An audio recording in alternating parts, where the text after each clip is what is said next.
नमस्कार, सबसे बड़ा मुद्दा में आपका स्वागत है। मैं हूं अजय। इस साल की अब तक की सबसे बड़ी खबर पर हम बहस करने वाले हैं। साल 2015 में किसानों को जो घाव इस साल ने दिए हैं वो सबसे बड़ी आपदा साबित हो रही है। अब तक करीब 300 किसानों की मौत की खबरें आ चुकी हैं, लेकिन यूपी सरकार का आंकड़ा 99 पर अभी अटका है। एक तरफ मुआवजे पर केंद्र और राज्य के बीच में तमाम तरह की सियासत जारी है, जबकि किसानों की हालत अगर आप देखिए तो आपको हैरानी होगी ये जान करके कि किसान मर रहे हैं। इससे बड़ी बात यह है कि किसान जिंदा कैसे रहते हैं। इस देश में और यूपी में सरकार का खुद आंकड़ा है कि प्रति हेक्टेयर किसान का साल भर का मुनाफा सिर्फ 1200 रुपये प्रति हेक्टेयर है। जरा सोचिए कि प्रति हेक्टेयर अगर 1200 रुपये कमा रहा है किसान, अपनी पूरी लागत के बाद जो उसको रिटर्न आ रहा है उस पर, तो उसमें पूरा परिवार कैसे चलता है इन किसानों का, कैसे बेटियों की शादी होती है, कैसे बच्चे पढ़ पाते हैं, और इसमें से कुछ नहीं हो पाता मुकम्मल तरीके से। किसान जीते नहीं हैं, किसान हर रोज मरते हैं। और उसके बाद मुआवजे का जो मरहम दिया जा रहा है वो मजाक, वो घाव पर नमक छिड़कने जैसा है। तो किस हाल में है हमारे अन्नदाता? जय जवान जय किसान के नारे से लेकर हम जानते रहे कि कृषि प्रधान ये देश है, मगर हकीकत क्या है इन किसानों की? क्या आज तक हमारी सरकारों ने इनके दर्द को समझा भी है, जाना भी है? आज बहस होगी इसी पर, सबसे बड़ा मुद्दा में। मेरे साथ कई मेहमान जुड़े हुए हैं, तमाम किसान यहां पर जुड़े हुए हैं। वो अपनी बात उठाएंगे, सरकार तक सीधी बात पहुंचाएंगे। और मेरे पास किसान नेता, कृषि के जानकार और वरिष्ठ पत्रकार और सियासतदान भी जुड़ रहे हैं। तो आइए आप भी जुड़िए इस बहस में और समझिए कि हमारे किसान जीते नहीं, कैसे वो हर वक्त मरते हैं, और मर रहे बड़ी बात नहीं, जी कैसे रहे हैं, ये हैरानी की बात है।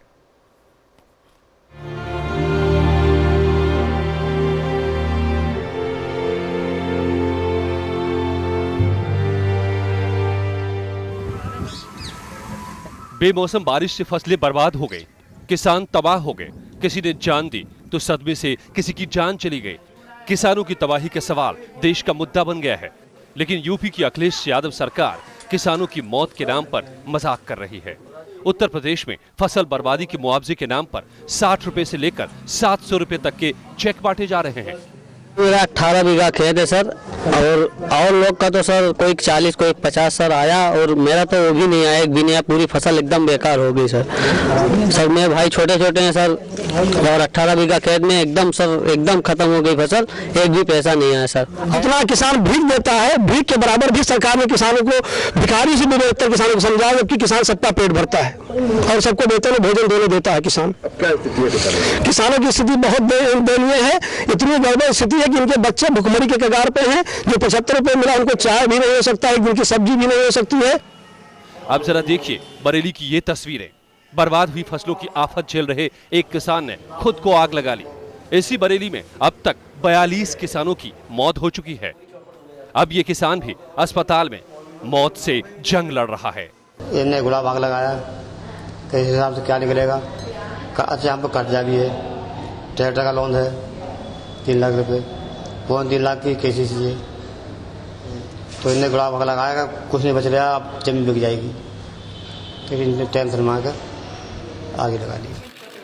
यूपी सरकार ने अपने सर्वे में बताया है कि फसल बर्बादी की वजह से 99 किसानों की मौत हुई है। 99 की फिगर थी हमारी अभी कुछ दिन पहले तक, अभी और फिगर हम लोग कलेक्ट कर रहे हैं, लेकिन वो पूरे संवेदनशील इस तरफ सरकार जो है और उनको सहायता दी जाएगी। लेकिन अखबारों में छपे आंकड़े कुछ और ही तस्वीर पेश कर रहे हैं। न्यूज स्टेट की रिसर्च टीम के मुताबिक पूरे उत्तर प्रदेश में तकरीबन 300 किसानों की मौत हुई है। लेकिन किसानों के इन जख्मों पर और नमक छिड़क रहे हैं सियासतदान। मुद्दे को ज्यादा से ज्यादा भुनाने के लिए मानो होड़ सी मची हुई है। देखिए, हर किसान को तो 75 और 100 रुपए नहीं दिए हैं उन्होंने, लेकिन ये सही बात है कि मैंने भी राज्यसभा में मांगा था, राज्यसभा में उनके नेता ने भी मांग रखी थी कि केंद्र सरकार मदद करे। पर आज की तारीख तक जो मेरी जानकारी है, 1 पैसे की मदद केंद्र सरकार ने किसी भी प्रदेश सरकार की नहीं की है। बीजेपी ने किसानों के नाम पर लोकसभा चुनाव में जमकर वोटों की फसल काटी थी, लेकिन अब जब किसानों की फसल बर्बाद हो गई तो नितिन गडकरी नसीहत दे रहे हैं कि किसान सिर्फ सरकार और भगवान के भरोसे न रहे, नई तकनीक सीखे। निश्चित रूप से किसानों ने भी इसमें इनिशिएटिव लेकर नया प्रशिक्षण और टेक्नोलॉजी को आत्मसात करके इस सभी सरकारी योजना का उपयोग करना चाहिए, और ये बहुत आवश्यक है। आखिर कितनी भी योजनाएं अच्छी हुई और किसान के लेवल पर अगर उसका इम्प्लीमेंटेशन ठीक प्रकार से नहीं होगा तो इसके परिणाम नहीं निकल सकते। केंद्र और राज्य के बीच मुआवजे को लेकर भी सियासत हो रही है। उसका 32% जो है राज्यों को जाता था, लेकिन इस बार हम लोगों ने फैसला किया है कि उसको 32% से बढ़ाकर 42%। इसलिए कोई राज्य सरकार यह दावा नहीं कर सकती कि हमारे पास पैसा नहीं है। पैसा पर्याप्त है, इसलिए दिल खोल कर ऐसी संकट की घड़ी में किसानों को अधिकतम जितनी राहत मुहैया कराई जा सकती है वह राज्य सरकारों को मुहैया करानी चाहिए। क्या किसान सिर्फ सियासत का मोहरा बन गया है? मार्च और अप्रैल का महीना जब किसानों पर आफत बनकर टूटा तो कहां थी सरकार? क्या केंद्र और राज्य मिलकर ऐसा ब्लूप्रिंट पेश नहीं कर सकते जिसमें ऐसे नियम कानून बने कि अन्नदाता को आत्महत्या करने की नौबत न आए? Bureau report, news state, Uttarakhand, Uttar Pradesh. तो ये आलम है इस वक्त जो फसल की तबाही हुई है और उस पर जो मुआवजे का मरहम लगाया जा रहा है, उसकी हकीकत आपने देखी इस रिपोर्ट में। और इसीलिए सवाल पैदा होते हैं, कई सवाल है कि मुआवजे के नाम पर किसानों से ये मजाक क्यों कर रही है सरकार? क्या 60 रुपए में एक दिन का भी खर्च चल सकता है किसी का? ये मुआवजा क्यों, ऐसा मुआवजा क्यों? मुआवजे पर केंद्र और राज्य के बीच में सियासत क्यों? 300 से ज्यादा किसानों की मौत के लिए आखिर जिम्मेदार कौन है? उनके पास रास्ते क्यों नहीं दिए गए कि वो मौत से बच सकते थे? किसानों को बदहाली से उबारने के लिए क्या केंद्र कोई ब्लूप्रिंट तैयार करेगा? यह भी बड़ा सवाल है कि क्या ये अब तक के जो हालात है उसमें बदलाव आएंगे? क्या वाकई इनकी दर्द को, किसानों की हालत को समझेगी हमारी सरकार? आज खुद बताएंगे हमें ये किसान। यहां पर न्यूज स्टेट के इस स्टूडियो में मेरे साथ जुड़े हुए हैं एनके सिंह साहब, वरिष्ठ पत्रकार हैं, लगातार यूपी से रिपोर्टिंग की है और नब्ज को जानते हैं, किसानों को भी और पीएम के भी नब्ज को। हमें समझाएंगे इस मसले पर आज तक किसान हमारी नीतियों में कहां रहे हैं, उनकी हैसियत हमारी सरकारों की नीतियों में कहां पर है। मेरे साथ वीएम सिंह साहब हैं, अध्यक्ष हैं राष्ट्रीय किसान मजदूर यूनियन के, नोएडा स्टूडियो से जुड़े हुए। बहुत बहुत स्वागत है आपका। मेरे साथ हैं धीरेन्द्र प्रताप सिंह, किसान नेता हैं, बहुत बहुत स्वागत है आपका भी। संजीव बलियान साहब केंद्रीय कृषि राज्य मंत्री हैं, दिल्ली से मेरे साथ जुड़ रहे हैं। उनकी बोल ने अभी लोगों को आहत भी किया था। पूछेंगे उनसे कि केंद्र क्या सोच रहा है इन किसानों के लिए। राजीव राय साहब राष्ट्रीय प्रवक्ता हैं, एसपी के बेंगलुरु से जुड़ रहे हैं और मेरे साथ ये किसान यहां पर खुद मौजूद हैं जो खुद बताएंगे अपनी हालातों को। सबसे पहले आप ही लोगों से मैं शुरू करूंगा। अन्नदाता आप लोग, क्या पूरे देश को जिंदा रखने वाले हमारे अन्नदाता आप लोग हैं, किसान, लेकिन खुद किसान जी रहे हैं या मर रहे हैं? मर रहे हैं, किसान मर रहे हैं। और क्यों मर रहे हैं ये, इसके बारे में अभी बातचीत से आपको पता चल जाएगा। लेकिन सबसे पहले मैं वीएम सिंह साहब आपसे समझूंगा, क्यों मर रहे हैं किसान? क्या या इस देश में किसान वाकई जीते हैं देश भर को जिलाने वाले, या मरते हैं? पहली चीज मैं आपसे कहना चाहूंगा, अगर आपके पैंट शॉट अगर कर लें पूरे जितने किसान यहां बैठे हैं, मुझे एक बच्चा दिखा दें यहां 25 साल से कम का। इस देश के अंदर सेकेंड जनरेशन ने खेती खाटे का सौदा मान के खेती छोड़ दी है। पहली चीज तो यह है। और आज की तारीख में अफसोस यह हो रहा है कि राज्य सरकार किसान को फुटबॉल बना के केंद्र के हवाले देती है, केंद्र और तेजी से लात मार के राज्य सरकार की करती है, किसान बर्बाद हो रहा है। इस पे दो पंक्ति आपसे मैं कहूंगा, हरिओम पवार की जो है उनने कहा है बड़ा क्लियरली और बार बार उन्होंने बड़े अच्छी पंक्तियां कही थी कि आत्महत्या की चिता पर देखकर किसान को, आत्महत्या की चिता पर देख के किसान को नींद कैसे आती है प्रदेश के और देश के प्रधान को। बताइए। उनने तो देश का कहा था, मेरा प्रधान इसमें जो है सूबे का भी करूं। आज हकीकत क्या है, किसान के लिए सब कर रहे हैं। जिस पार्टी को देखो बोला हम किसानों की पार्टी हैं, पर किसान ऐसा अभागा है कि आत्महत्या कर रहा है। आत्महत्या क्यों करता है? जब आदमी टूट जाता है, आदमी के पास बैसाखी की कोई गुंजाइश नहीं होती है, तिनके का सहारा ढूंढता है जो नहीं मिलता उसको। आज की तारीख कोई अपनी जान नहीं देता है, पर जब उसको मालूम है कि मेरा कोई सहारा नहीं है, कुछ नहीं है, मैं लुट रहा हूं, मैं पिट रहा हूं, मैं मर रहा हूं, ये सब राजनीति कर रहे हैं और केवल वोट की राजनीति कर रहे हैं, तो किसान आखिर में घबरा जाता है और अपनी जिंदगी से हाथ धो बैठता है। ये दुर्भाग्यपूर्ण है और इसे हम क्या कहते हैं? कृषि प्रधान देश। और इस कृषि प्रधान देश में धीरेन्द्र प्रताप जी, किसान तो सबसे जीवट होते हैं, वो तो धरती का सीना चीर कर सोना उपजाते हैं, लेकिन वो कैसे मौत को गले लगा सकते हैं? ये स्थिति कैसे पैदा होती है? आप तो खुद किसान हैं। देखिए, ये इस देश का सबसे बड़ा दुर्भाग्य है कि अगर यहाँ पानी की बोतल बनाने वाली कंपनी अपने रेट का खुद निर्धारण करती है और वो किसान जो अपना पसीना बहाकर और अपने आड़ती से कर्ज लेकर ज़मीन का सीना चीरकर अपने पूरे परिवार के साथ फसल बोता है, सिंचाई करता है, जाड़े की थरथराती रात में, सर्द रातों में और गर्मी में तपता हुआ उस ज़मीन पर से अन्न पैदा करने के बाद में जब वो उसे बाहर लाता है तो उसका रेट वो खुद तय नहीं कर सकता।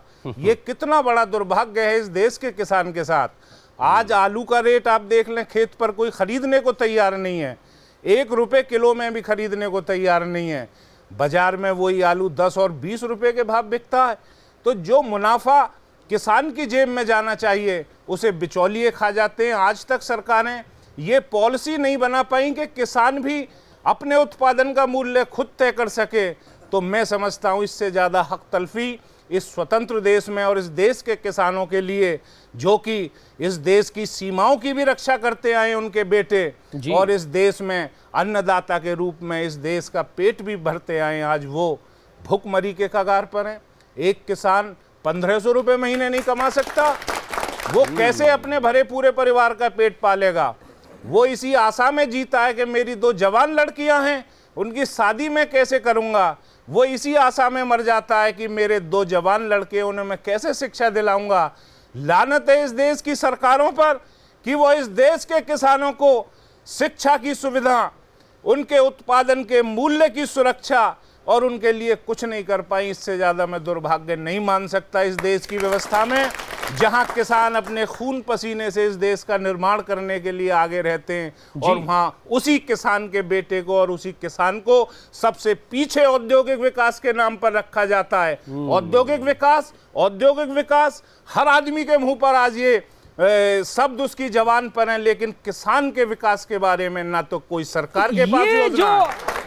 ये जो हकीकत है जो बता रहे हैं हमारे किसान के जानकार और किसान नेता एनके सिंह साहब, आपने तो लंबे समय से पत्रकारिता की है और किसानों की भी जमकर पत्रकारिता की है, जानते हैं आप किसान को भी। कहां पर हमारी ऐसी नीतियां बनी कि आज तक किसान अपनी फसल की कीमत नहीं तय कर सकते, ना उनके लिए मुआवजा बांटा जाता है, उन पर एहसान जताया जाता है? क्यों नहीं बीमा के सिस्टम को इस देश में खड़ा किया गया मजबूत तरीके से, ताकि इनको सरकार पर निर्भर नहीं रहना पड़ता? कहां पर नीतियों के मामले में सरकारों के पास ये किसान है या है भी कि नहीं? अजय, पहले तो मैं कुछ आंकड़े बता दूं किसानों की स्थिति के लिए, ताकि आपको ये समझ में आएगा कि कितनी निष्ठुर है ये पॉलिटिकल क्लास और किस तरह से एक षड्यंत्र के तहत इन किसानों को आपने दबाए रखा है। पिछले 20 साल से हर 28 मिनट पे इस देश में एक किसान आत्महत्या कर रहा है। लगातार 22 साल से 28 मिनट पे एक किसान आम के पेड़ से या किसी पंखे से लटक जाता है। सरकार से जब पूछा जाता है तो कहती है नहीं साहब, उसके घर में तो रात को दाल चावल बना था। ये कह के वो अपना पल्ला झाड़ लेती है। हर रोज पिछले 20 साल से 2052 किसान खेती छोड़ दे रहा है, सिर्फ इसलिए कि उसको कुछ मिल नहीं रहा है। तो या तो आत्महत्या कर रहा, फांसी पे लटक जा रहा है, या खेती छोड़ के कहीं मजदूरी करने शहर में चला आ रहा है। ये दूसरी स्थिति है।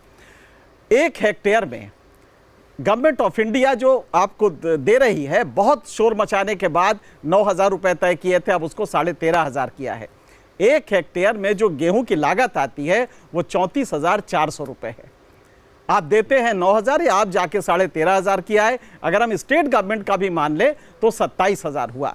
और ये वो खेत है जिसमें कि वो खुद काम करता है। अगर उसने बटाईदारी की है तो 26,000 और जोड़ लीजिए, 64,000 उसकी टोटल लागत आती है और आप दे रहे हैं 27,000। और इस पे आप इतना श्रेय चाहते हैं कि किसानों के लिए आपने दिल खोल दिया है।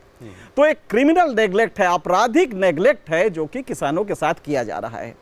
नतीजा ये हो रहा है कि आपका इनपुट कॉस्ट, जिसको ये कहते हैं हम कंपेंसेशन दे रहे हैं, एक्चुअली इसको इनपुट कॉस्ट कहते हैं। इनसे पूछा जाए कि भाई 1 हेक्टेयर कैसे इनपुट कॉस्ट 9,000 में हो जाती है, जरा सा बता दो। ये सरकार का आंकड़ा है। ये सरकार का आंकड़ा है कि 30,000 है गेहूं पर लागत, मतलब पर लागत है 20,000, गन्ने पर लागत है 60,000। जी प्रति हेक्टेयर है, तो आप दे क्यों रहे 9,000? और अगर ये दे रहे हैं तो कैसे ये किसान के सामने आप खड़े होंगे? नतीजा ये हो रहा है कि सारे के सारे, पूरी गवर्नमेंट, ये एक गवर्नमेंट की बात नहीं है, पूरे 65 साल में अगर आप देखेंगे तो पाएंगे कि ये वो किसान है जो फांसी पे लटकने के बाद उसका बेटा फिर वही कर रहा है। और आज 265 मिलियन टन, भारत का अनाज है, 80 मिलियन टन खेत के आपके देश के भंडारण में पड़े हैं। और आपके पास भंडारण की क्षमता 32 मिलियन टन है। 50 मिलियन टन चूहे खा रहे हैं या चूहे नुमा अफसर खा रहे हैं। पूरे घूस में मतलब करप्शन में चला जा रहा है।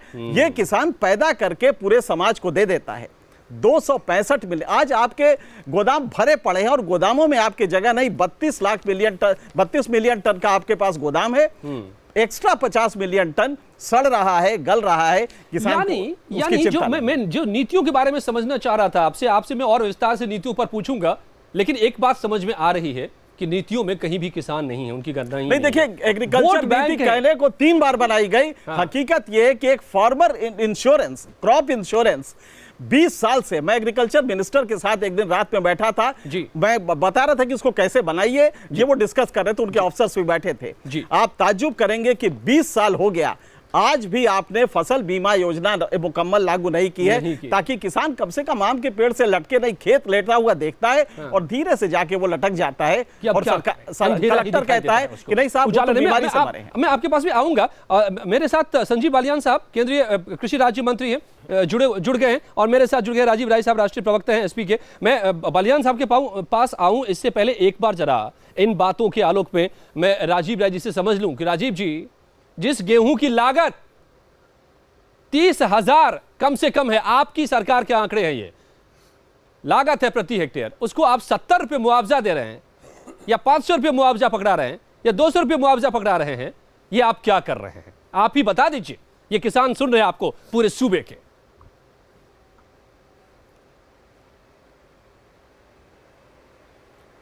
देखिए, इसमें कोई दो राय नहीं कि इस देश में किसानों की हालत सबसे दुर्भाग्यपूर्ण है। चाहे हम सीएम हो चाहे वो पीएम हो, दोनों इनकी दी हुई रोटी खाकर बड़े होते हैं। और जैसा कि इनके सिंह साहब बोल रहे थे, सही बात है, किसान नीति आज तक इस देश में बना नहीं। समस्या सिर्फ उत्तर प्रदेश की नहीं है, पूरे देश की है। ये अकेला शायद देश होगा, उस बात में एक लाइन और जोड़ दूं कि जहाँ गोदामों में अनाज सड़ता है और किसान भूखों मरता है। लेकिन जहाँ तक इस राष्ट्रीय विपदा के सवाल, उत्तर प्रदेश में विपदा जो आई है, उसके लिए उत्तर प्रदेश सरकार, आपने देखा होगा पहले दिन से, और आज फिर मुख्यमंत्री ने घोषणा की है कि जितने भी सरकार से मदद हो सकती और तत्काल बांटे जा रहे हैं। तो पिछले महीने भर से हो ही रही है, छोटे स्तर का। राय साहब, घोषणाएं तो पिछले महीने भर से हो रही है, लेकिन जो हकीकत आज पता चल रहा है वो उस पर बताइए जरा। देखिए, घोषणा अभी आज, घोषणाएं तो इस देश में बहुत होती हैं। अगर आज विपदा पड़ी है तो आज नीति नहीं बनेगी, आज सहायता दी जाएगी। सहायता देने के बाद, किसानों को राहत देने के बाद, उस बात पर भी चर्चा होगी, राज्य के स्तर पर भी और राष्ट्रीय स्तर पर भी चर्चा होगी। और जहां तक उत्तर प्रदेश की समाजवादियों की सरकार है, पहली बार इतिहास में 75% बजट का हिस्सा किसानों के लिए दिया गया है। नहीं तो आप चर्चा करेंगे, घोषणाएं करेंगे और 70 रुपए का मुआवजा पकड़ाएंगे और 700 रुपए का मुआवजा पकड़ाएंगे, ये वो किस हिसाब से तय होता है, मैं नहीं समझ पा रहा हूँ। हाँ। और नहीं, 500 संजीव बालियान साहब, 5-5, 7-7 लाख रुपए का मुआवजा दिया गया है। जो पैमाने उस पर मुआवजा दिया जा रहा है, आपका जो अधिकतम मुआवजे की राशि है 9,500 आपने खुद कही है, वो भी किस हिसाब से दिया जाता है, ये भी मैं नहीं समझ पा रहा हूँ, न किसान समझ पाते हैं। मैं लौटता हूँ आपके पास, संजीव बालियान साहब से जरा समझ लूं, केंद्रीय कृषि राज्य मंत्री है संजीव जी। संजीव बालियान जी, इतना तो साफ नजर आ रहा है कि सरकार की नीतियों में किसान कहीं नहीं है, ये तो हमारे सारे मेहमानों ने यहां पर साफ कर दिया। मगर केंद्र भी क्या कर रहा है इस मौके पर, जबकि यूपी के किसान मर रहे हैं? अभी कहा गया कि 1 पैसे नहीं दिए गए अब तक केंद्र की तरफ से राज्य को इस आपदा में बांटने के लिए, और राज्य 70 रुपए और 700 रुपए बांट रही है। बिल्कुल, मैं आपको स्पष्ट करना चाहूंगा कि केंद्र सरकार ने 15 दिन पूर्व ही एक पत्र सब प्रदेश सरकारों को लिखा था कि मुआवजे के लिए एसडीआरएफ फंड से और कंटीजेंसी फंड से तुरंत पैसा रिलीज कर दिया जाए, और जितने पैसे की आवश्यकता है वो तुरंत केंद्र से मांग लिया जाए। मैं उत्तर प्रदेश के बारे में आपको बताना चाहूंगा कि उत्तर प्रदेश सरकार का एक मेमोरेंडम हमें मिला था, 744 करोड़ रुपए की मांग की थी उत्तर प्रदेश सरकार ने। उसके तुरंत बाद केंद्र से दल गया जांच करने के लिए, और पहले प्रदेश सरकार द्वारा अवगत कराया गया कि 31 जिलों में नुकसान है। उसके बाद दल को बताया गया 44 जिलों में नुकसान है। इसी बीच में प्रधानमंत्री जी ने घोषित किया कि 33% नुकसान पर भी मुआवजा मिलेगा।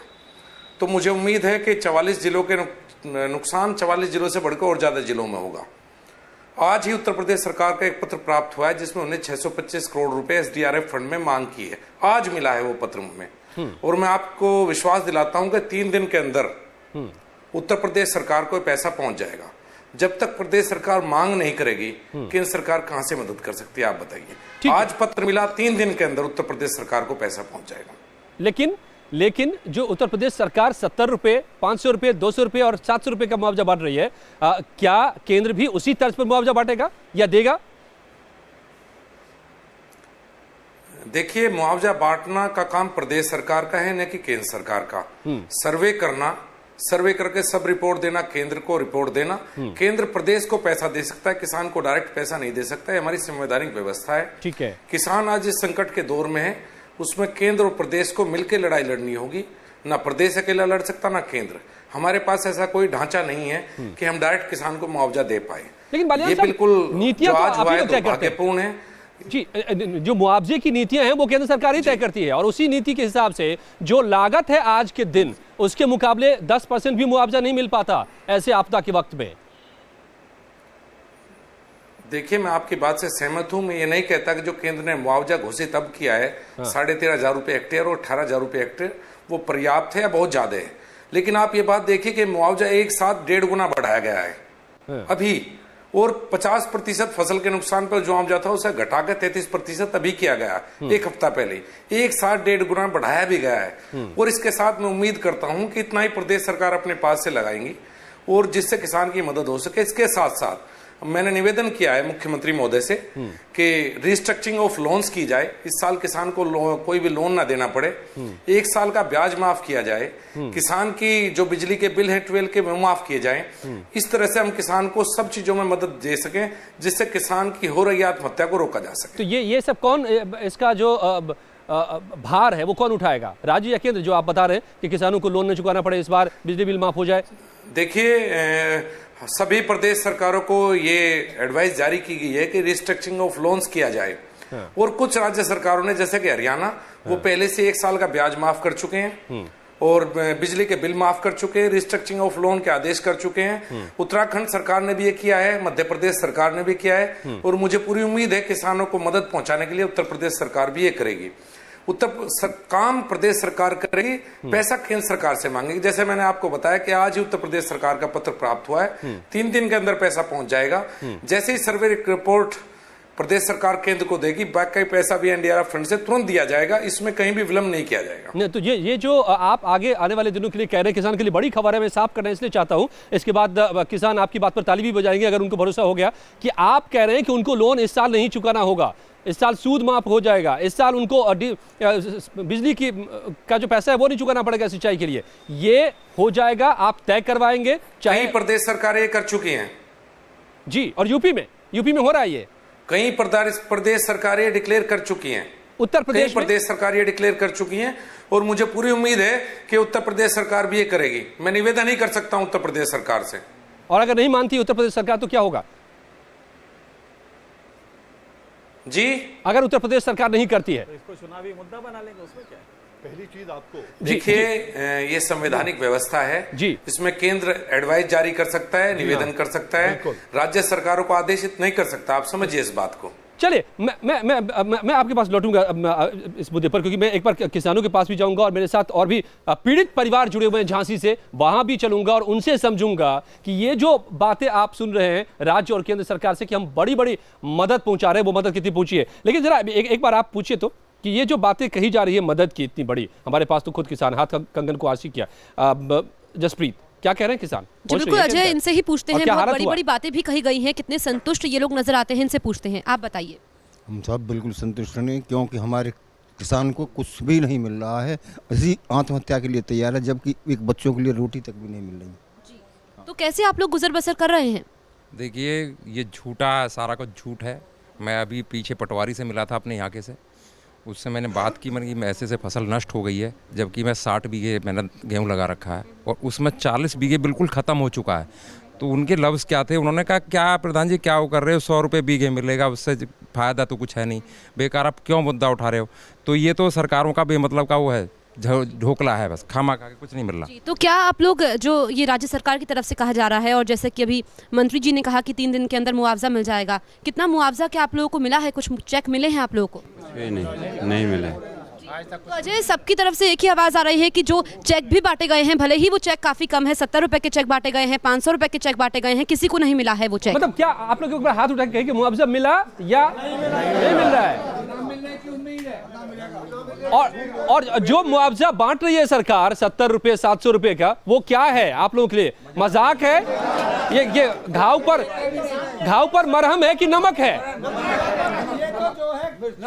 नमक है, ये नमक है। पीड़ित परिवार के पास चलते हैं, झांसी से जुड़े हुए हमारे सुरेंद्र ढाका संवाददाता के साथ में। सुरेंद्र, जरा उनसे पूछिए इस परिवार ने क्या झेला है इस त्रासदी में, और अब तक सरकार ने क्या मरहम दिया है उन्हें?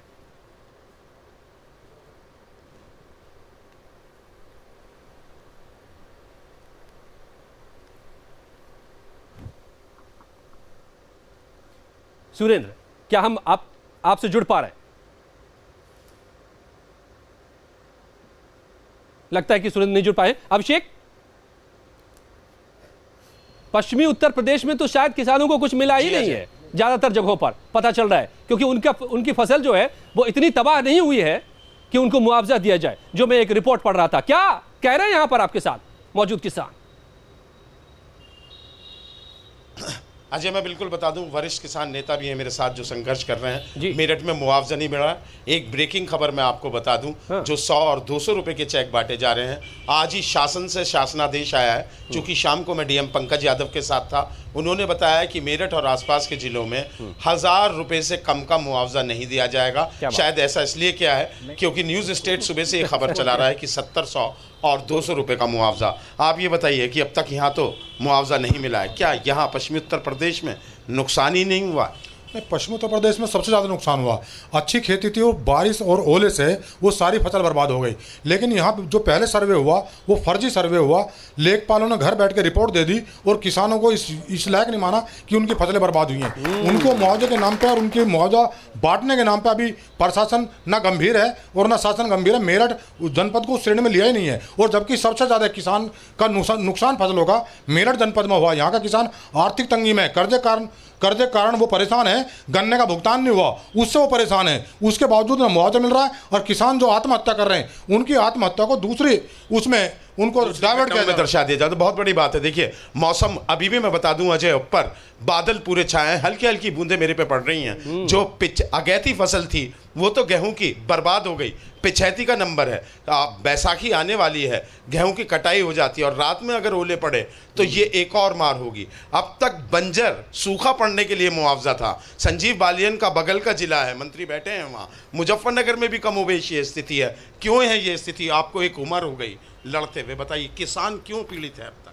किसान इसलिए पीड़ित है क्योंकि सरकार किसान के प्रति गंभीर नहीं है, और किसानों की हमेशा अनदेखी होती चली गई है। अगर लोकदल इसमें आंदोलन ना करता, लोकदल अधिकारियों से देखिए, पार्टी के आंदोलन किए, मंत्री रहे अजीत सिंह, लेकिन कुछ नहीं कर पाए। आप इधर आ जाइए आगे, आप ये बताइए कि जो ये दे रहे हैं 18,000 रुपये हेक्टेयर मुआवजा, डबल कर दिया मोदी सरकार ने 36,000, जिसकी 4 और 5 बीघे फसल है उसको 1,000 2,000 रुपये हाथ में आएगा, तो क्या मिलेगा किसान को? नहीं, मेरा ये कहना है कि जो सरकार लागत तय कराती है, अब किसान की क्या लागत आ रही है, जब उसी माध्यम से सरकार ये तय नहीं कर पा रही कि किसान की क्या लागत आ रही है, उस पर क्या रेट होना चाहिए। आप मुआवजे की तो बात छोड़ो, जो 270 रुपये या 1200 रुपये गेहूँ की लागत पर तय हो रहा है, उसी के ऊपर आप रेट तय नहीं करते। उसके आप बिजली के दाम आपने बढ़ा दिए। आपने खाद के दाम आपने बढ़ा दिए, समय पर कोई चीज़ पैदा नहीं होती, और किसान के साथ नहीं पूरे पश्चिम उत्तर प्रदेश में किसान बर्बाद है, उनके साथ अनदेखी हो रही है, उनका सर्वे ठीक से नहीं हुआ। सर्वे ठीक से नहीं हुआ। एक चीज और मैं बता दूं अजय, ये ठीक वैसा ही है, बड़ी चर्चा हो रही है न्यूज़ स्टेट पर इस समय। जो किसानों के लिए नीति बनी है, संजीव बालियान को भी सोचना होगा, केंद्र सरकार में मोदी जी को भी सोचना होगा। नितिन गडकरी से सवाल किए गए, बात टाल गए नितिन गडकरी। एक्चुअल में जो उत्तर प्रदेश में पुलिस एक्ट है 1888 का, जिसमें 100 रुपए मिलते हैं पूरे महीने में बुलेट मोटरसाइकिल पर गश्त करने के, ठीक ऐसे ही किसानों के लिए वो नीति अंग्रेजों के जमाने से थी, वही चली आ रही है। सूखा पड़ता था, उसके मुआवजे तय होते थे सिंचित और असिंचित फसल के। अब चूंकि ये ओलावृष्टि और बारिश से ऐसी आपदा खड़ी हुई है, शायद सरकार के पास ना तो कोई योजना है और आगे फसल ना बर्बाद हो, क्योंकि मौसम लगातार अपना रुख बदल रहा है। पिछैती फसल मैं बता रहा हूं जो नवंबर में अक्टूबर में बोई गई, गेहूं को खत्म कर दिया। अगैती जो जनवरी में बोई गई, अब उस पर भी संकट है। तो ये, लेकिन इन संकटों से किसको फर्क पड़ रहा है भीम सिंह साहब? और सवाल ये है, एक बीमे का ढांचा अगर खड़ा हुआ होता इस देश में तो शायद किसान फांसी न लगाते, लेकिन बीमे के बारे में जो मुझे जानकारी मिली है कि इतने पेच उसमें डाले गए हैं कि सरकार किसान साबित ही नहीं कर पाता है कि उसकी फसल वाकई तबाह हुई और उसको बीमा नहीं मिल पाता कभी भी। दो चीजें हैं। पहली चीज तो यह है जो आपने लाइव शॉट्स भी दिखाए, आपने फाइल शॉट्स भी दिखाए जी, जब पश्चिम उत्तर प्रदेश जो पूर्व से बिल्कुल मजबूत माना जाता था, किसान ठोस माना जाता था, वहां पर अगर आत्महत्या होंगी तो आप देखें पूरे प्रदेश का क्या हाल होगा। पैमाना आप देख लें। बिल्कुल पश्चिम के अंदर कभी आदमी सोच नहीं सकता था यहां पर आत्महत्या होंगी, और आज मवाना जिले के अंदर, मवाना तहसील के अंदर, मेरठ जिले के अंदर 5 आत्महत्या हो गई हैं, जिसमें बालियान जी बैठे हैं।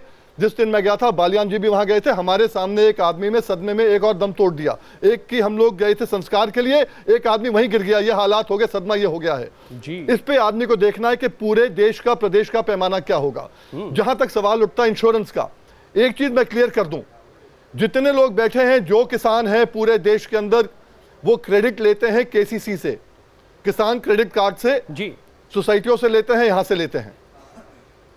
अब वो जो आदमी है जो सोसाइटी से पैसा लेता है, कानून है जब तक उसका बीमा नहीं कटेगा तब तक उसको पैसा नहीं मिलेगा। बीमा 100% काटना पड़ेगा। अब अगर नहीं काटा जिसने, जिस बैंक ने नहीं काटा, जिस सोसाइटी ने नहीं काटा, या काटा तो इंश्योरेंस कंपनी को नहीं दिया, तो उसके खिलाफ क्या एक्शन होगा। बालियान जी से मैं कहता हूं, ये डिपार्टमेंट, ये सेंट्रल गवर्नमेंट का आता है। मेरी बात सुन ले अजय भाई जी, जी, ये डिपार्टमेंट सेंट्रल गवर्नमेंट का आता है। हाँ। ये इसमें ये नहीं कि फुटबॉल से वहां भेज दो, यहां भेज दो। हाँ। दूसरी चीज ये है, गडकरी जी ने, मैं कल ही मवाना क्षेत्र में था, वहां पर उन्होंने कहा किसान अपने बलबूते पे खेती करे, हमारे बलबूते पे नहीं। भाई इसलिए तो नहीं चुना था तुम्हें ना। अगर हमें अपने ही बलबूते पे सब कुछ करना होगा तो फिर ये तो बिल्कुल बेकार बात है आपकी। और जहां तक पटवारियों का सवाल उठता है, आज पूरा सिस्टम इतना गड़बड़ा गया है। जो लेखपाल है, अगर मेरा आपने कह दिया हमने 33% कम कर दिया, 50% से 33 कर दिया, मैं तो कहता हूं मत कर लेते, आप 50 ही रख लेते। मुझ में ताकत है, पटवारी को मैं 500 रुपए दूंगा, उसको 80% लिखवा लूंगा। मैं हुआ मेरा घाटा 10% का, 80 लिखवा लिया। पर 3 दिन राजस्व गांव है, 3 दिन में कहते हैं कि आप रिपोर्ट दे दीजिए, 2-2 हजार। नहीं, पटवारी गांव में ही नहीं आते, मतलब क्या कोई पटवारी गांव में नहीं आया, ना सर्वे हुआ है, तो ऐसे लिख देते हैं वो, केवल ऐसे होता है। वैसे फर्जी ये पूरा सिस्टम ही गड़बड़ है। पूरा का पूरा सिस्टम गड़बड़ है। आप जी, पटवारी जो है अपने को एसडीएम और डीएम मान करके, गांव में कोई नहीं आता, वो अपने घर कोठी पे बैठ करके सर्वे करते हैं। किसान के गांव में कोई पटवारी या कोई अधिकारी सर्वे के लिए नहीं आया। और अगर पटवारी आता भी है तो क्या वो किस तरह से तय करता है कि कितना फसल नुकसान हुआ, कितने फसल का नुकसान हुआ है? पटवारी गांव में कतई आता ही नहीं है, न कोई अधिकारी आता है। हाँ। और किसानों के लिए तो हाँ। ये सरकार कुछ कर ही ना पाएगी। क्यों? ये तो बैठे बैठे इन उद्योगपतियों के इनके पास पैसे आ जाता, किसानों को क्या छोड़ेंगे ये? और किस सरकार की बात कर रहे हैं आप, यूपी की कि दिल्ली की? नो, दो यूपी की भी चोर और दिल्ली की भी चोर। ये देखिए, गुस्से को जरा समझिए आप लोग, संजीव बालियान साहब और एसपी राय साहब, आप देखिए जरा लोगों में गुस्सा। क्यों नहीं गुस्सा हो? क्योंकि वो हकीकत भी बता रहे हैं। बालियान, मैं दोनों के पास आऊंगा कि किस तरह से यहां पर सर्वे हुआ है, मैं आपसे समझूंगा। एसपी नेता भी है राजीव राय साहब, लेकिन पहले बालियान साहब एक बहुत अहम मुद्दा उठ गया है आपकी नीतियों को लेकर के, आपके बीमा के सिस्टम को लेकर के। क्या इसमें आप लोगों को बदलाव की जरूरत लगती है, या इस मामले में भी किसान खुद ही तय करें, अपना देखें, वो अपने भरोसे काम करें? जी नहीं, देखिए, मैं जो किसान भाई यहाँ बैठे हैं जी, मेरे क्षेत्र के हैं, पश्चिम उत्तर प्रदेश के, और सरदार वीएम सिंह जी, इन सब की बातों से पूरी तरह से सहमत हूँ। पटवारी सिस्टम बर्बाद हो चुका है, सर्वे बिल्कुल ठीक नहीं हो रहे हैं, मैं इनकी बातों से 100% सहमत हूँ। सर्वे में भ्रष्टाचार है पूरी तरह से। मैं एक विश्वास दिलाता हूँ, 2 महीने दीजिए, नई बीमा पॉलिसी आएगी देश के सामने, आमदनी बीमा योजना, किसान की मिनिमम आमदनी तय की जाएगी फसल के हिसाब से। 2 महीने का समय हमें और दीजिए। और उसमें क्या होगा? जो आज तक बीमा पॉलिसी चल रही है वो कहीं कारगर नहीं है, मैं इस बात को व्यक्तिगत रूप से जानता हूँ जी। और ये और किसान की जो नई पॉलिसी में क्या खास होगा, अगर कुछ बता सके? किसानों के कान खड़े हो गए आपने जो कहा है। तो नहीं, पुरानी पॉलिसी लागू क्यों नहीं हो रही? मैं अब आपको एक ही बात बता सकता हूँ जी, मैं आपको एक ही बात बता सकता हूँ जी, कि आमदनी का बीमा किया जाएगा। वो किस तरह से किया जाएगा, इसके लिए कुछ समय दीजिए। हो सकता है 1 महीना, हो सकता है 2 महीने। नई बीमा योजना हम लेकर आ रहे हैं, क्योंकि जो अब तक बीमा योजनाएं चल रही हैं वो कहीं भी ग्राउंड पे कामयाब नहीं है। मैं इस बात को व्यक्तिगत रूप से अच्छी तरह जानता हूँ जी। मैं किसान की समस्याओं से पूरी तरह से सहमत हूँ। बहुत सी योजनाएं ऐसी हैं जिनका किसानों को फायदा नहीं हो पाया। मुआवजा राशि भी किसान के पास तक ठीक तरह से नहीं पहुंच पा रही है। सर्वे फर्जी हो रहे हैं, सर्वे में भ्रष्टाचार है निश्चित रूप से। ये जो एक किसान भाई ने कहा, किसी ने कहा था कि मेरठ में डीएम ने आदेश किया 1000 रुपए, ये आदेश पहले से केंद्र सरकार के द्वारा जा चुका है। कहीं ना कहीं अधिकारियों की गड़बड़ है, अधिकारियों के खिलाफ कार्रवाई होनी चाहिए। मिनिमम मुआवजा 1000 रुपए से नीचे नहीं दिया जा सकता, ये पहले से ही तय है। ये भी आदेश कोई आज का आदेश नहीं है। लेकिन ये 1000 रुपए में भी क्या होगा, ये बड़ा सवाल है। जब 20,000 30,000 की लागत है। आप जरा देखिए, पूछिए जी क्या कह रहे हैं। किसी भी किसान की चाहे जी बिल्कुल इनके पास आ रहे हैं, चाहे 100 गज नहीं, किसी एक प्रति किसान का है कि कम से कम 1000 रुपए से कम मुआवजा नहीं दिया जाएगा। यार कितने पे देंगे? 1 एकड़ पे है, बीघा पे है। बलियान साहब की 1000 रुपए आप किसान ही सवाल कर रहे हैं। की बात पे बोलना चाहता हूँ, 1 सेकंड। बलियान साहब की बात पे एक प्रश्न करना चाहता हूँ कि जनधन योजना चलाई, कितने लाख करोड़ पब्लिक के पैसे जो है इस गवर्नमेंट ने जेब में बल दिए। हम कर्ज मांगने जाते हैं, 36% पे ब्याज पे पैसा मिलता है हमें जो, और गवर्नमेंट कौन 36% मांगता है आपसे? पब्लिक में आपस में लेन देन हम करते हैं जो है।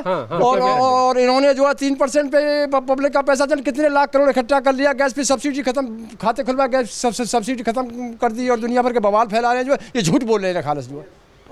बलियान साहब आपकी बात पे देखिए, ये तो पहले से होता है किसान के साथ, तो जो आप सुन रहे हैं किसान के साथ तो ये पहले से होता है कि खाद तो बीमा भी साथ। कहाँ वो बीमा हमारे किसानों का जो उसी दिन से वो चल रहा है, कहाँ है वो हमारा बीमा? बालियान साहब का जवाब ले लेते हैं। तो ये किसान संजीव बालियान साहब से ही सवाल कर रहे हैं और राय साहब के पास भी जी। मैं आता हूँ आपके पास। बालियान साहब जी, आप सुन रहे हैं, आपकी बातों पर ये रिएक्शन थे किसानों के। ये आपके पश्चिम उत्तर प्रदेश के किसान सभी बैठे हुए हैं आप जी। एक सवाल जी, चल आप मेरे पास आ जाइए। बालियान साहब से मैं सिर्फ एक सवाल पूछना चाहता हूँ। भूमि अधिग्रहण पर अध्यादेश आ जाता है, लेकिन किसान बीमा योजना पर अध्यादेश क्यों नहीं आता? चलिए जवाब। बिल्कुल सही, बहुत बढ़िया, बिल्कुल सही। एक जवाब मैं अपने किसान भाई को स्पष्ट करना चाहूंगा कि 2 महीने का समय दीजिए, पॉलिसी तैयार हुई है, नई बीमा योजना आपके सामने होगी 2 महीने के अंदर। अजय जी, मैं पूछना चाहता हूँ एक सवाल इनसे। पूछ लीजिए। मुझे ये बताइए बालियान साहब, एमएसपी आपने क्या बढ़ाया इस बार गेहूं का? कृषि विकास दर क्या है जब से आप सरकार में आए? आप किस तरीके से आगे की बातों को करते हैं? देखिए एमएसपी नहीं, आप मुझे कृषि विकास दर के बारे में बताइए। एमएसपी आपने क्या बढ़ाई है इस बार? अभी कृषि विकास दर के बारे में आपको बता दूं। आपने किसानों के जख्मों पर बहुत बड़ा नमक लगाया है। एक बार झांसी जाना ही होगा। सुरेंद्र ढाका के पास, सुरेंद्र जी बताइए। जहां तक प्रश्न है डाई और यूरिया का, यहाँ किसान बैठे हुए हैं, किस तरीके से उन्हें लाइनों में लगकर लाठियां खानी पड़ी हैं। आपकी कोई पॉलिसी किसानों के हित में नहीं है। आप पूंजीपतियों के लिए और उद्योगों के माध्यम से इस देश का विकास करना चाहते हैं। इन किसानों की छातियों पर मूंग दलकर आप कौन से विकास का नारा देना चाहते हैं? इस देश में एमएसपी आज आप तय करते हैं, मिनिमम सपोर्ट मूल्य, किसान के उत्पादन का मूल्य, और मैक्सिमम रिटेल प्राइस जो एक 5 लाख का प्लांट लगाता है वो अपने रेट को खुद तय करता है। क्या नीति है आपकी? जवाब ले ले बालियान साहब। अब जवाब लेंगे तो मैं शायद कुछ कह पाऊंगा इनको। आप बिल्कुल, अब आप जवाब दीजिए इनका।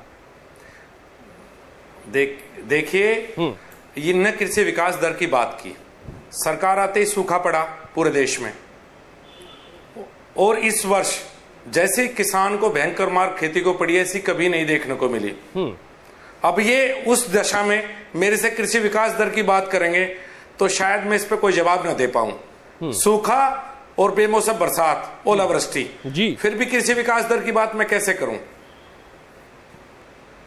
आज तो और एक किसान ने पूछा था, समझनी चाहिए, एक किसान जहां तक बात इन्होंने कि भूमि अधिग्रहण अध्यादेश आ गया, क्या बीमा पर अध्यादेश को आप ला सकते हैं? ये किसान का सवाल है मेरे साथ बैठे। मैं तो पहले ही कह चुका हूं, बीमा पर अगले 2 महीने के समय के नई बीमा पॉलिसी आ रही है, मैं तो कह चुका हूं इस बात को आपके सामने। ठीक है, आमदनी सुरक्षित की जाएगी उससे किसान की। किसान मर रहे हैं, ये किसान मर रहे हैं। जहां तक एक बात है, 2 महीने इन्होंने कहा कि सुनिए जी राजीव, बीमा पॉलिसी कोई एक दिन में तैयार नहीं होती मेरे मित्र, थोड़ा समय लगता है। मैं लौटूंगा। मैं सुरेंद्र ढाका, क्या आप मेरे साथ जुड़े हुए हैं? ये पिछली सरकार की बात याद है इनके कि 1.5 गुना बढ़ाया गया। बुंदेलखंड तो मैप में है ही नहीं लगता है कि कृषि की नीतियों में, और यही इस प्रोग्राम में भी हो रहा है। बार बार हम समझना चाह रहे हैं बुंदेलखंड के किसान का क्या हाल है, मगर झांसी से जुड़ नहीं पा रहे हमारे संवाददाता। क्या आप जुड़ पा रहे हैं? जी सुरेंद्र, आपके पास पीड़ित हैं कुछ, जरा बताइए क्या हुआ उनके साथ और क्या सरकार ने किया उनके साथ? देखिए अजय, बताना चाहूँगा, हमारे पास अभी सुट्टा गांव में एक युवक ने, आज किसान ने आत्महत्या की थी, उनके भाई मौजूद हैं। आप ये बताइए, आपके भाई ने आत्महत्या की थी, सरकार ने किसी तरह का कोई मुआवजा आज तक आपको दिया है या कोई धनराशि आपको दी हो? नहीं, हमारे भाई ने जो हमारी फसल को आशा करी थी कि हमारी फसल में कुछ होगा, जो बेमौसम बरसात और ओलावृष्टि से हमारी फसलें बर्बाद हुई हैं, इससे हमारे भाई को दुख हुआ और उस दुख के मारे वो मतलब सोचते सोचते एकदम बीमार पड़ा और वो पड़ा वो। अच्छा, जिस तरह से चेक बांटे जा रहे हैं, आपको कितने कितने के जो सरकार मुआवजे का दावा कर रही है, कितना कितना मुआवजा आपको दिया जा रहा है? सरकार मुआवजे का दावा कर रही है, पेपरों में छप रहा है। ये देखिए, मुझे चेक मिला है 810 रुपये की, ये चेक है, मैं आपको दिखा दूँ। 810 रुपये में क्या होगा? मेरे 3 बच्चे हैं, 5-6 लोग हैं घर में सदस्य, किसको खिलाएंगे पिलाएंगे? 810 रुपये से कुछ नहीं होता। 810 रुपये से कुछ नहीं होगा। हमारे साथ किसान नेता मौजूद है, डॉक्टर अग्निहोत्री। ये बताइए, जिस तरह प्रदेश सरकार किसानों को मुआवजा बांटने की बात कर रही है और 800 रुपये के 700 रुपये के चेक दिए जा रहे हैं, तो ये सरकार किसानों के जले पे नमक नहीं छिड़क रही है? किसान भाइयों के लिए सरकार जो कर रही है वो निरंकुशता का एक पूरा जीता जागता प्रमाण है। सरकार कहती है कि 5 करोड़ रुपया मैंने अनुदान दिया है किसान भाइयों के लिए, लेकिन वो 5 करोड़ रुपया मैं पूछना चाहूँगा सरकार से कहाँ है? 5 करोड़ रुपया में क्या 810 रुपये की मेरे किसान भाई खड़े हैं, इनको चेक दी जा रही है। किसान बुंदेलखंड क्षेत्र में लगातार आत्महत्या कर रहे हैं, इसलिए सरकार कहती है कि हम उनके ये किसान वर्ष हम मना रहे हैं, किसानों के लिए ये वर्ष पूरा मनाया जाएगा। लेकिन एक भी किसान के लिए, अगर एक व्यक्ति सरकार कहते कि एक किसान के लिए इन्होंने सरकार ने कुछ किया हो, राजीव राय, तो मैं ये कहूंगा कि सरकार अपने कार्यों में सफल है, लेकिन यहाँ पर सरकार की निरंकुशता जग जाहिर हो चुकी है। राजीव राय जी, एक बात और गौर करने वाली है, जिस तरह बीमा को लेकर बहस हो, राष्ट्रीय प्रवक्ता है, मैं आता हूं आपके पास जी। जिस बीमे को लेके अजय बहस कर रहे हैं सब लोग, हाँ। उस बीमे के बारे में किसान को जानकारी नहीं है, ना किसी सरकार ने अभी तक ये प्रोग्राम चलाया है, हाँ। कि किसानों को जानकारी दी जाए कि उनका बीमा किस तरह से होता है। देश में सिर्फ 19% किसान हैं जो ये जानते हैं कि उनका बीमा, और वो बीमा कराते हैं। 24% किसान जानते हैं, लेकिन उस बाकियों को पता तक नहीं है। जो बीमा का प्रीमियम किसानों ने बुंदेलखंड के किसानों ने जो प्रीमियम जमा किया है, उनको आज तक उस बीमे का एक पैसा नहीं मिला है और सरकारें बिल्कुल उदासीन है। हमारे साथ किसान नेता हर तरह से तार है किसान। उनसे मैं आपके पास आऊंगा, फिर से आऊंगा। राजीव राय साहब, बहुत सारे सवाल आपके लिए इकट्ठे हो गए, पहले जवाब दीजिए आप कि किस तरह से आपके पटवारी यहां पर कर रहे हैं मजाक किसानों के साथ, और उसके बाद उनकी रिपोर्ट पर आपकी सरकार मजाक कर रही है। ये आप सुन रहे हैं तब से। देखिए जी, मैं अगर किसी किसान परिवार के साथ ऐसा हुआ है तो निसंदेह रूप से ये शर्मनाक है। हमारे नेता की, सरकार की नीयत साफ है। अगर नीचे स्तर पर कहीं कोई गड़बड़ी हुई है तो उसके खिलाफ जरूर कार्रवाई होगी, मैं इतना आपको भरोसा देता हूं। और आज ही मुख्यमंत्री जी ने एक लेखपाल को सस्पेंड भी कर दिया है। मैं दूसरी बड़ी बात उठाना चाहता हूं, क्योंकि केंद्र के मंत्री जी वहाँ बैठे हैं, बड़े पद पर बैठे हैं, देश के बारे में बातें कर रहे हैं। ये लोग झूठ बोलकर सरकार में आए और इस सरकार बनने के बाद भी झूठ ही बोले जा रहे हैं। अपनी बात बता दीजिए, आप दूसरे की झूठ बताने लगते हैं। पहले अपने झूठ की बात आप साफ कीजिए।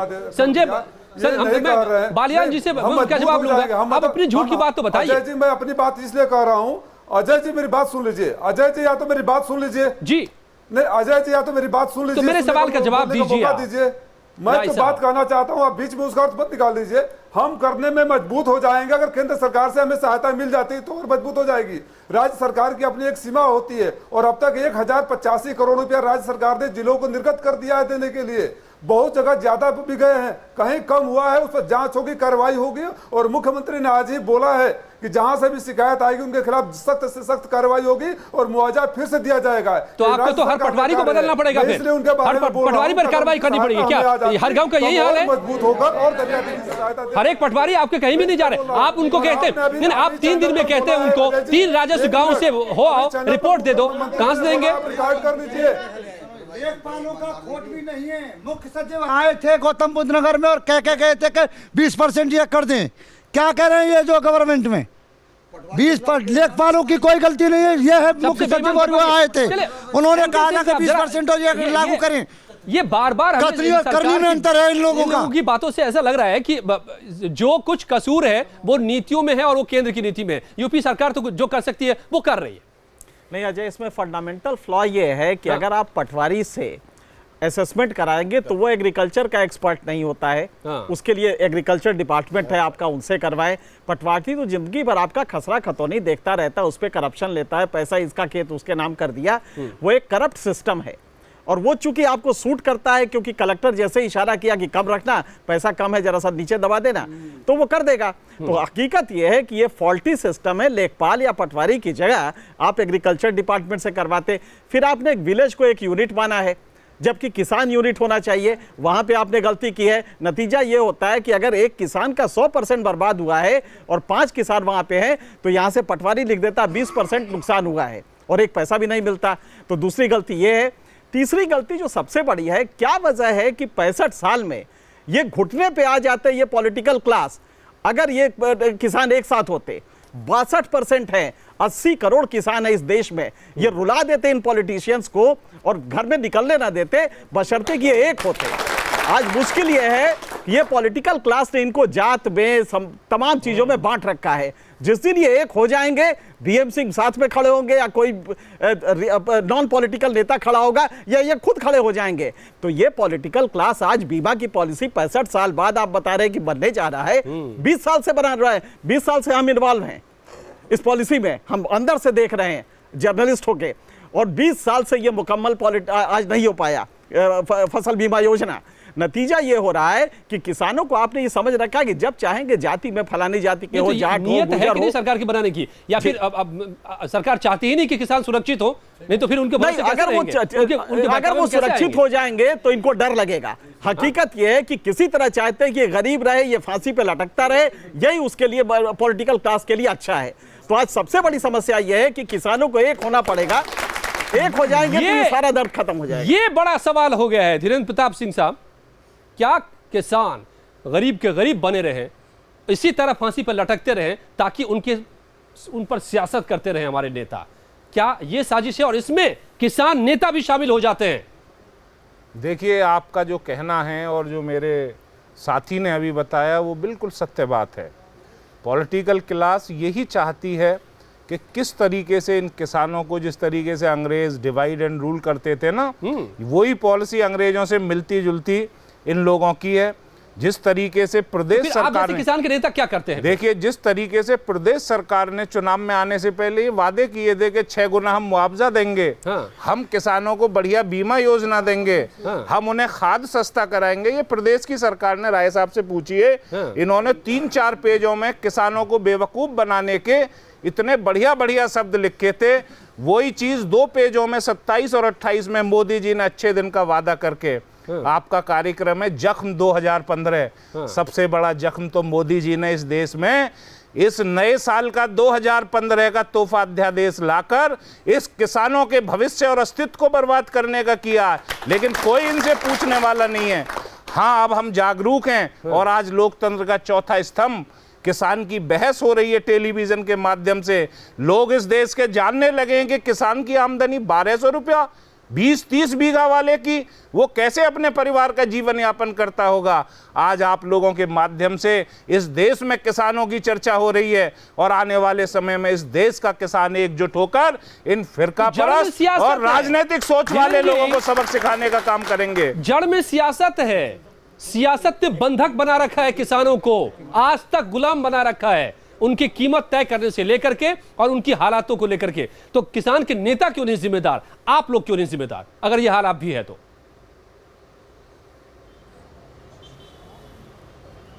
माफ कीजिएगा राजीव राय साहब, यह सवाल आपसे है।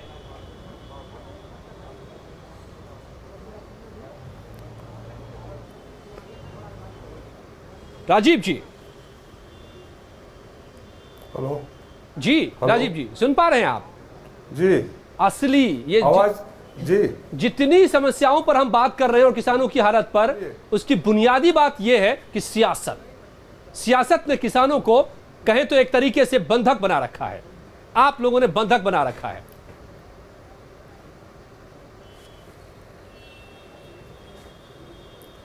देखिए, मैं सारी पार्टियों के बारे में नहीं कहता, लेकिन एक बात अजय जी जरूर कहूंगा ईमानदारी से कि आप तुलना कर लीजिए, क्या कभी किसी प्रदेश सरकार ने अपने बजट का 75% हिस्सा किसानों के लिए रखा था?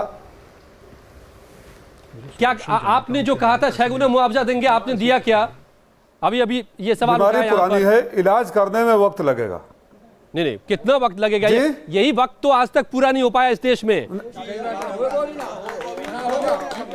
नहीं, प्रदेश सरकार कोई कसर नहीं छोड़ेगी, मैं इतना वचन देता हूँ। आज ही मुख्यमंत्री जी ने फिर आश्वासन दिया है कि जहाँ से भी शिकायतें हो रही, चाहे मुआवजा के मामले हो, चाहे किसानों की राहत के मामले। इसका सरकार तो बिल्कुल खिलाफ है किसानों के, कुछ नहीं दे रही सिवा गोली के। जो ये आश्वासन दिया जा रहा है, क्या आप इससे संतुष्ट?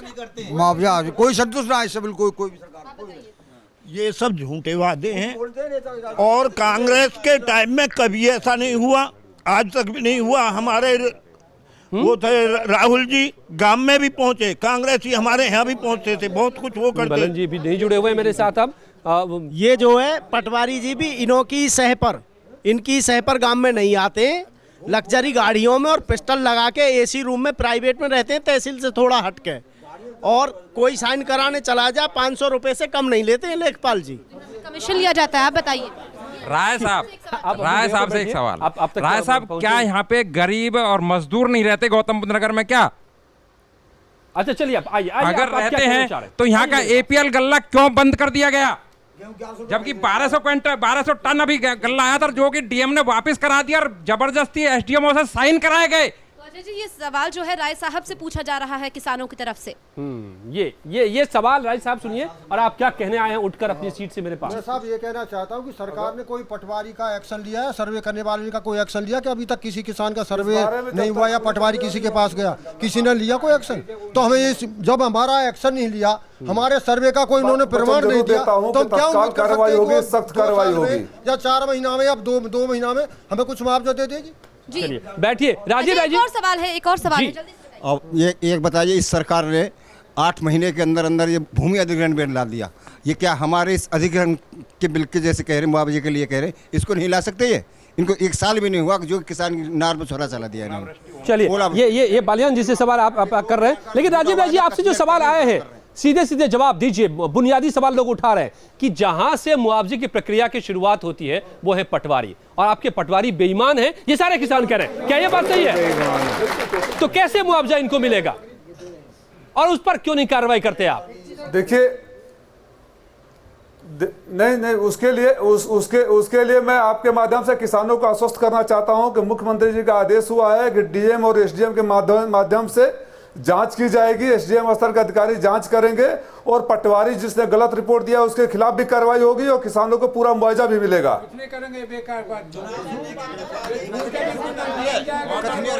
क्या भरोसा है कि आपको राय साहब पे?